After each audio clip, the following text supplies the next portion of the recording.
Assalamualaikum warahmatullahi wabarakatuh. Alhamdulillahirabbil alamin. Nahmaduhu wa nasta'inuhu wa nastaghfiruhu wa na'udzu billahi min shururi anfusina wa min sayyiati a'malina. May yahdihillahu fala mudilla lahu wa may yudlilhu fala hadiya lahu. Asyhadu an la ilaha illallah wahdahu la syarika lahu wa asyhadu anna Muhammadan abduhu wa rasuluhu sayyidul khalaiqi wal basar. Allahumma shalli wa sallim ala sayyidina Muhammadin miftahi babi rahmatillah adada ma fi min salatan wa salam daimin bidawami mulkillah wa ala alihi wa sahbihi amma ba'du. Alhamdulillah, segala puji syukur kepada Allah Subhanahu wa taala yang telah memberikan banyak karunia nikmat, terutama nikmat iman dan Islam dan juga nikmat panjang umur. Alhamdulillah, salawat dan salam senantiasa curahkan kepada baginda alam sholih dan kita, penolong kita, yakni Nabi besar Muhammad sallallahu alaihi wasallam dan sahabatnya, dan kita umatnya benar-benar diberikan syafaat yaumil qiyamah nanti. Amin ya rabbal alamin. Para hadirin yang senantiasa dimuliakan oleh Allah Subhanahu wa taala, sebelum kita membaca doa, kita ada sedikit tausiah, mudah-mudahan bermanfaat buat saya dan juga buat para pendengar, yang mana ini ada di dalam hadis dhaif tapi artinya sangat mengena buat kita, yang banyak para guru, para ulama menjelaskan, yaitu tentang al-jannatu mustaqotun bi arba'ati nafarin, bahwasannya surga itu merindukan, benar-benar merindukan terhadap 4 golongan manusia. Walaupun maknanya ini hadis dhaif, tapi tetap untuk fadhailul amal kita boleh mengamalkan. Tapi untuk akidah maka hadis dhaif ditinggalkan terlebih dahulu. Karena fadhailul amal masih boleh, maka kita sampaikan. Nah, ada 4 golongan yang surga merindukannya. Kebalikan ini, biasanya manusia merindukan surga, namun ini sebaliknya, surga merindukan orang-orang 4 golongan tersebut. Yang pertama yang kita ketahui bahwasanya talil Quran, atau dalam bahasa lain qiraatul Quran, yaitu orang-orang yang senantiasa banyak-banyak membaca Al-Quran. Tadi dengar beberapa kali hatam, 9 atau berapa kali hatam pun tetap, walaupun 1 kali hatam, 2 kali hatam, tetap itu amat sangat mulia di sisi Allah Subhanahu wa taala. Kalau para sahabat, bahkan dari riwayat Sayyidina Ali atau Sayyidina Utsman, itu kemungkinan setiap malam itu hataman, Pak, di dalam sholatnya. Nah, kalau kita di dalam sholat hataman, kira-kira gimana itu? Pegel, sangat pegel kayaknya. Nah, para ulama, para shodiqin, para sahabat itu kebanyakan sambil tarawih, sambil hataman. Apalagi sahabat yang 4 tersebut, pasti itu setiap malamnya kemungkinan dalam riwayat 3 hari 3 malam mereka sudah hataman. Begitu juga Nabi besar Muhammad sallallahu alaihi wasallam. Maka daripada itu, membaca Al-Quran itu sangat penting, Pak.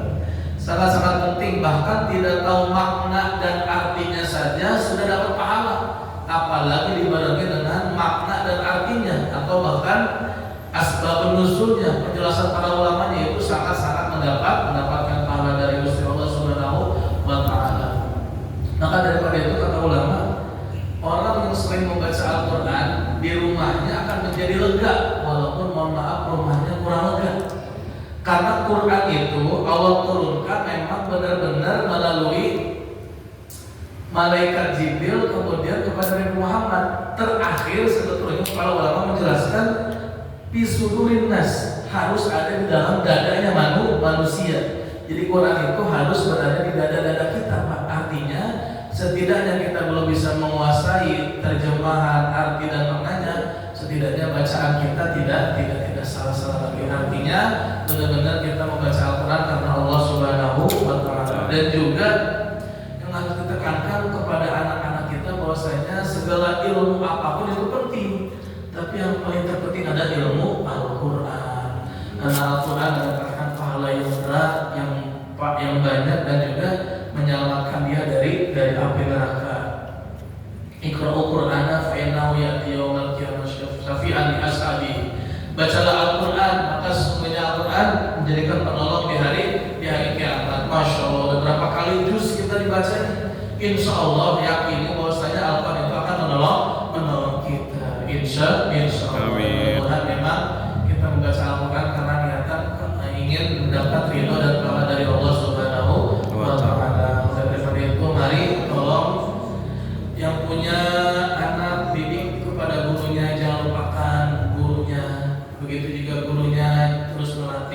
Ustaz dalam mengajarkan anak-anaknya dan juga orang tuanya. Jangan lupa untuk senantiasa berbagi sama gurunya. Karena kan orang salah kaprah, salah paham, disebutkan gurunya harus ikhlas mulu. Itu loh masalah hati. Kalau saya diomongin yang penting ngasihnya gede daripada guru ngaji ya, Ustaz ya. Insya Allah kalau gede guru ngaji sama nambah ikhlas. Jadi untuk masalah ikhlas masalah gurunya, tapi masalah ngasih yang ngasih orang tuanya secukupnya sebanyak-banyaknya, karena penting menyelamatkan di dunia dan di akhirat. Banyak cerita orang hebat, mohon maaf kata Habib ya, di televisi itu banyak.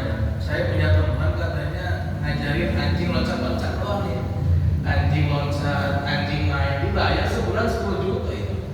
Ngajarin anjing doang, Masya Allah, benar. Apalagi ngajarin anak manusia.